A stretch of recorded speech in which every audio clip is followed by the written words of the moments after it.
You're listening to WZRD 88.3, The Wizard, and we just heard a few tunes getting ready to have Dan Rico and his band in studio with us right now. So thank you so much, Dan, for taking the time to visit us. Such a pleasure, thank you. I know at least your project right now is called Dan Rico. Do you consider it a full band? Do you consider it just you're the main person now? The recordings that I've done have mostly been just me playing all the instruments and writing all the songs, with a few instances of help from certain friends, but it's been different groups of people all the time. And then in support of this project, our live show has consisted of sort of a rotating cast of band members. I guess this question goes out to either the bass player or the drum player. Is it difficult, like, coming into a role like that where you have to perform other person's music?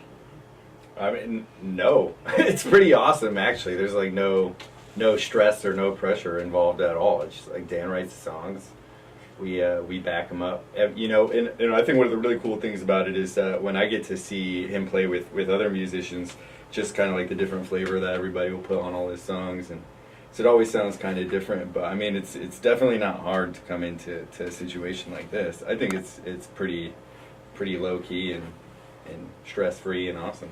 Yeah, being the gun for hire is a fun role to play in the music world, and it is fun to play with different rotating musicians from Chicago. I guess it also helps when Dan's a talented singer and good songwriter. Oh, of course. So it's like Dan is try the to genius. keep the songs simple enough that they're easy to remember as you play them.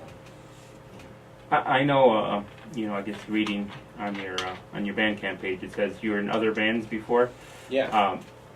I guess in regards to what you're doing now, is it a big difference between this sort of like you said, like a soulful punk type sound, and the other one's sort of more a garage rock type stuff? Yeah, to a certain extent, many of the other bands that I have and still am playing with, they're in genres, hard rock, which don't traditionally embrace pop song writing. They do to certain extents, but that's kind of like the type of music I like to write. And coming from a background growing up playing punk music and rock and roll music, it's hard to strip the aesthetic of my sound from strip that sound from my overall production. But I think it's just poppier. That's really what it comes down to. I get to really just like ham up and write some like cheesy, great love songs, and it's fun. It's the stuff I grew up listening to, and it's the stuff I really enjoy writing. It comes the most naturally to me, I think. In your other bands, did you write any of the material, or you just sat back and played the instruments? Generally, most of the projects I've been in, I've played some sort of collaborative role in the songwriting process, if not, a pretty large chunk of it with other people. I'm in a band called Ego, and we pretty much split the songwriting three ways. It's a three-piece band, and then I also play in a band called Mama, where I am more of just a guitar player, but also write parts and contribute to overall songwriting and produce. Yeah, I record a lot of music. Since you've mentioned like this project is more sort of pop-based songwriting, did the other band sort of like look at this like, this won't fit us, and Yeah, I think a lot of the reason that I started this project was because I had all these songs that didn't really fit with the other stuff I was doing that I felt really strongly about, and just wanted to get out there and really just enjoy recording and playing, and thought were good and that other people would like them. When you write music, do you write like in a pop mode, like, okay, today I'm going to write sort of a poppy song, or this is sort of like more of an angrier song that wouldn't fit, I think I typically write songs. It's more about like a feeling and a harmony, and then bringing actual songs that I've written. And sometimes I'll have an idea. I'll be like, this song reminds me of this one song I've already heard. Like sometimes one technique I use when I'm teaching the different members in the band how to play songs is by referencing another song. I'm like, okay, this song Jade Dagger has sort of like a Queen Bitch by David Bowie style, or like, this one sounds kind of like Summer Lovin' from Grease. That's the idea, like all these different influences. But really, all that kind of those feels, almost always come in to play during the production process, where it's like that's actually when you create like what environment that song is inside of, you know. So something that could have started as a really slow, pretty ambient melody could one day become, you know, a 4-on-the-floor club rocker, you know, like just integrating that same melody into a different production style or something after evolving it over time. When you first started this project, did you start off sort of as a, you know, just by yourself with an acoustic guitar, you know, playing in front of, you know, a few people, and then like you sort of like, oh, let me add a band environment to it, or was it always a goal in mind to say this is going to be me writing the songs, me writing the music, but I'm going to be a live band feel to it? I think, well, I started off playing these songs mostly acoustically, you know, in a more folk environment, but really not very often. Maybe like once every blue moon.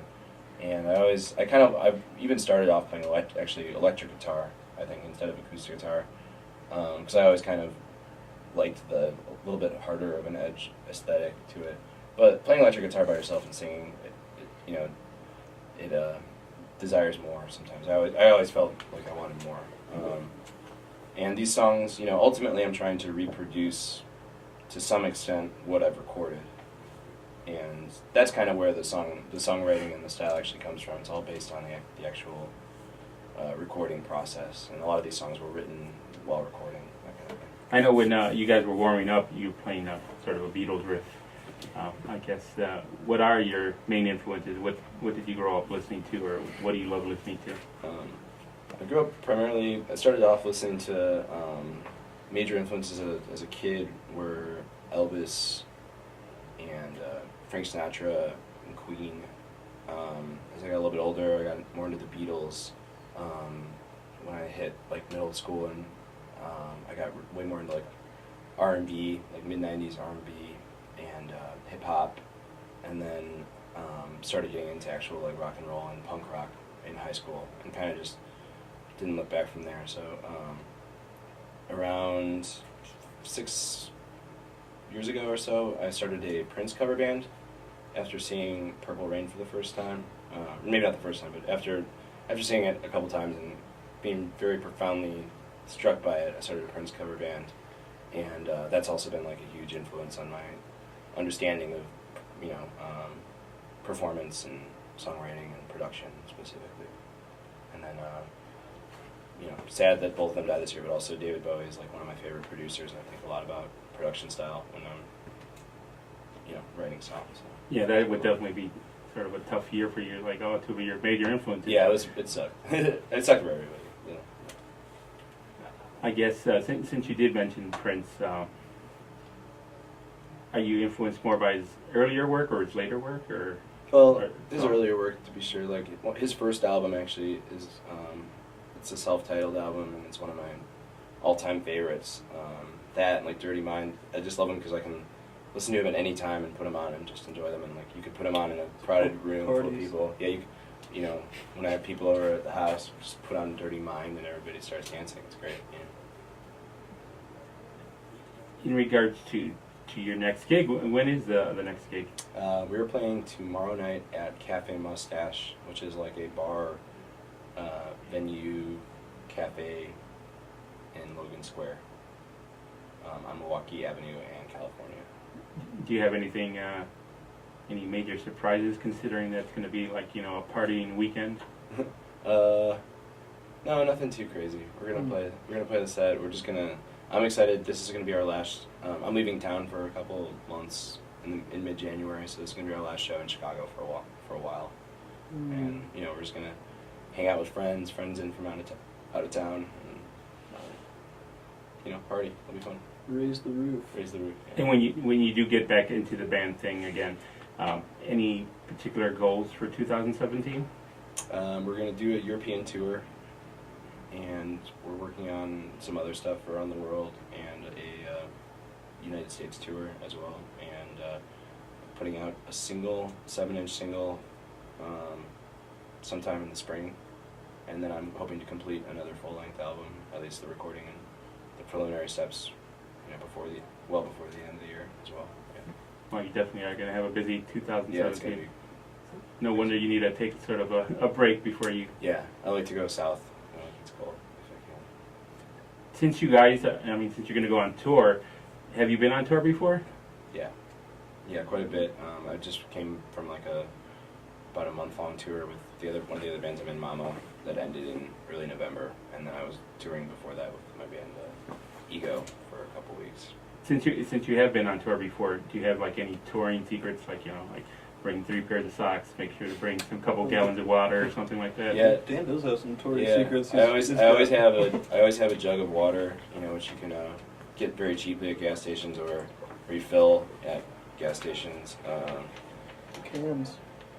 Yeah, Canned I brought a fruit, lot yeah. of canned soup, like low salt soup. I think the most important thing is like staying as healthy as possible, because it's really hard to stay healthy while you're traveling. So like avoiding fast food and stuff, and just preparing ahead of time so that you can actually successfully do that. Because if you eat a bunch of chips and just really salty shit before you like sit in your car for 8 hours a day, you're just like, you feel awful. Your morale goes down and causes problems with bandmates. It's like, Then you're drinking at night. yeah, it's just not, over time your body just can't take it. So if you want to sustain that kind of lifestyle, you just have to take care of yourself. Yeah. And if you do have to eat fast food, do you recommend any, like oh yeah, go for the fish sandwich? Stay vegetarian. The Burger King. Yeah, That's kind of greasy. yeah. Avoid like extra ketchup and all that kind of stuff. Stay away from the dollar menu. Yeah. Supple. Although that's sometimes what you gotta do. Sometimes you just don't have any money. In regards to the Europe thing, have you ever been outside of the United States yet? Yeah, I've been twice in my life to Europe, but never playing music. I've never been anywhere in another country as a performer, touring or anything. You buy like Rosetta Stone in case you meet a bunch of Germans. I think the best thing is immersion. But if you're traveling around different countries, they're going to have different language every place you go. So, yeah, I guess Google Translate, interpreter, A good driver. yeah, sign Guide. language. Yeah, Guide to Europe. it's exciting. I mean, just know every language. Yeah, That's the right. best Oh, way to do that's it the for plan, real. Yeah. Just speak every language. Hit Just the prepare books. for the road. I guess that's why cell phones are made for. You can download the translation You app. can literally like hold your phone up to something and it'll tell you like a picture, and then it'll translate the picture for you. You can learn a language on Duolingo now. That one up.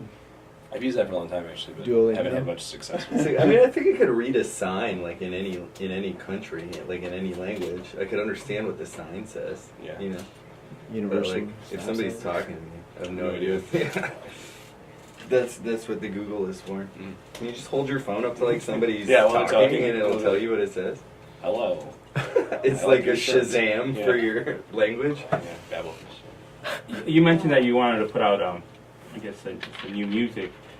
Do you have it written already, or is it in the can somewhere? Yeah, a lot of it is just kind of in the process of being produced. I spend a lot of time at my home studio just working on things, and at this point, I probably have like a extra like 10 or 15 songs that are just sort of ready to be either are already recorded or still being recorded. Just like I like to take a long time with it and just put on like little touches and take things away and just spend a lot of and then give myself a deadline and say, okay, I'm gonna have this done by April. So once April comes around, I'm like really cementing everything. But at this point, I've still got some time, and I'm trying to decide what I'm gonna do with the songs and how they're gonna come together and what they're gonna sound like. Do you send them out to someone to help you with it, or you do it all by yourself? I use a third party for mastering, and then in terms of the actual release of the album, that is in the hands of the 7-inch that we're putting out, which is just a single or two or three songs probably. In the spring is going to be released on a label called Shit and Can Records out of Annecy, France. We put out this last album, Endless Love. Are they going to help you with the European tour? Yeah, through some third-party touring booking companies. Yeah. What's always nice is, outside of the United States, they really are into music. So it's not like here Yeah, where it's way less saturated and a little bit less, disillusioned. I guess they see, oh, Dan Rico from America. I go, oh, Yeah. I hope so. Have you gotten some lots of feedback from? I mean, now that through the internet and stuff, you could get feedback from everyone. I mean, have you seen like, oh, this person's from France? Yeah, we've been getting a lot of, or I've been getting a lot of reviews and press from France, France, Germany, like places like that.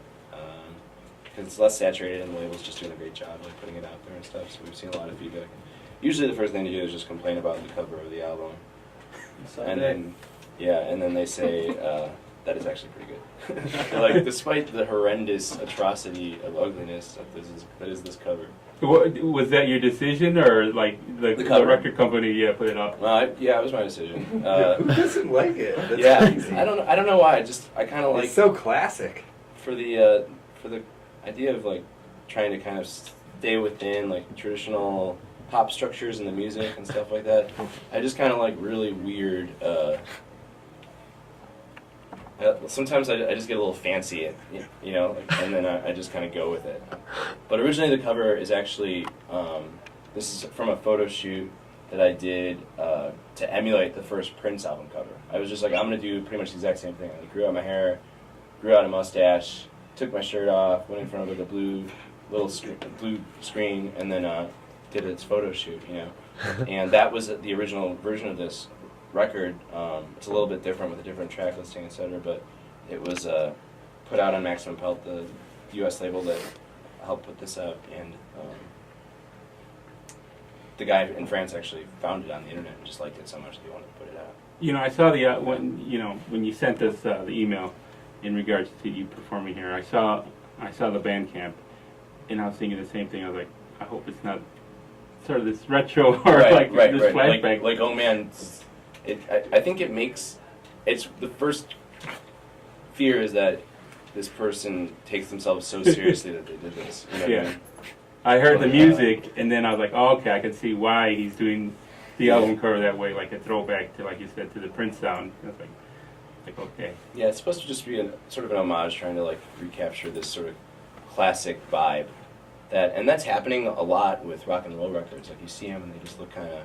Oh, It looks like, or like even, the whole aesthetic of vintageness and age. Like, if you go on Instagram, you like throw on these filters that make it look like it was a photograph taken 30 years ago in Russia or something, And I like the idea of doing that, but not with rock and roll, like with other cultural aesthetics that are, that are important to me. Like, for instance, Prince, and, glam and R&B and stuff like that. Like, this is also. So this is like an amalgam of Prince record cover and then this Sade Diamond Life, which is a record that I didn't know much about. I've heard the song Smooth Operator, but I received a lot of records. Like, I bought a bunch of them at once for really cheaply, and it was in there, and I just loved that record. It's so good. Yeah. Since you are fond of Prince, did you decide to put that on purple vinyl? No, I didn't go that far. With other releases I've done with other bands, we've done a lot of different vinyl colors or like mixed vinyl colors, and I was pretty excited to just do it on like straight up classic. I've never actually put out a record on regular just black vinyl before, and I was really excited to just do that. 180 gram, like it just feels even more classic. Well, I can see why bands want the colored vinyl, because it's sort of cool. It stands out. Also, it seems like more of a collector's item. Like, oh, I better get that because there's only so many orange copies. Right. Yeah. But maybe some in the future. Yeah. So if people want to, learn more about you, follow you, what would be the best outlet? Follow me on Facebook. Hi Dan Rico is the Facebook.com/hi Dan Rico, like hello, hi. And then I have a website. It's just danrico.com. I'm also on Twitter, but I'm still kind of learning Twitter. It's kind of hard. So many different things at once. But yeah, check the website. I keep it updated with the shows. The Bandcamp is a great place to listen to music, and Spotify. Yeah, you can also listen to music on Spotify, iTunes, all that. And tomorrow Stuff. Cafe Yeah, the best way is to Mustache. come to the show tomorrow night at Cafe Mustache. Support Chicago local music. Yeah, it's going to be cool. We're playing with a guy from Illinois named Colin.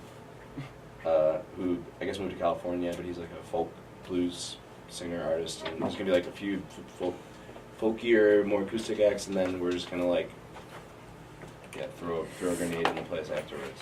I know you mentioned that you sort of have like a Not literally. cast of revolving players. I guess if your your bass player wants to introduce himself, and are you in another band? My name's Dylan. Play the bass, and I was playing in a project called Co.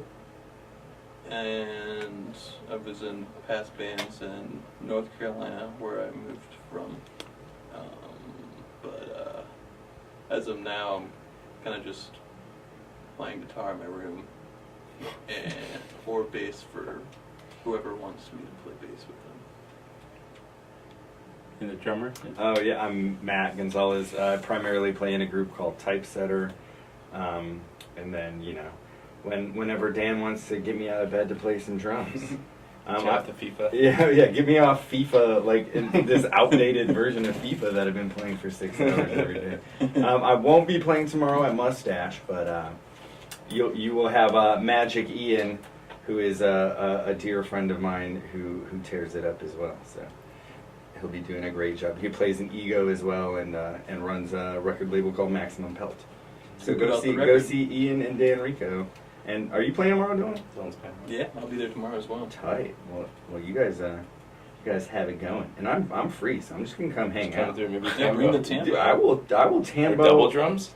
No, I don't know about that. I mean, I will, Yeah. but like, I'd rather just run around with the tambourine Yeah, all that's probably a night. better idea. Or keep a shaker in your pocket. Hey, Dan, do the other, like you mentioned, do the other drummers, do they pull out the double bass and like, hey, want to go crazy? Or Oh just- no, not at all. We do have 2 bass drums that you could use. We could do that. Possibly. I only have 1 kick pedal, but One day we should have a Dan Rico holiday party next year where like Everybody everybody plays. who's ever played sets up and plays something. That would be cool. That would be insane. Yeah. Like 8 drummers or something. 3 And bass then- players. yeah, everybody stays. I try to just I try to be very clear about like sort of the intent at the beginning, and just be like, okay, we're gonna, it's supposed to be like the whole thing. Like I was talking to them earlier. I like to try to play as quietly as possible. Actually, like for a long time, it was always like go louder, louder, louder. Now I'm just like, how quiet can I be? You know what I mean? Like, can I turn this guitar down some, and then just like, I really want the vocals to be up front whenever possible, and it's really frustrating with just every, generally rock bands that are super loud and stuff. So, yeah, in terms of like dynamics and stuff, I'm always like trying to kind of keep it in favor of being pretty light. That's just the project. Yeah. Even though it still comes off not that way a lot of the time. Sounds good. I guess tomorrow they're playing Cafe Mustache on Milwaukee and California. Yeah, that's right.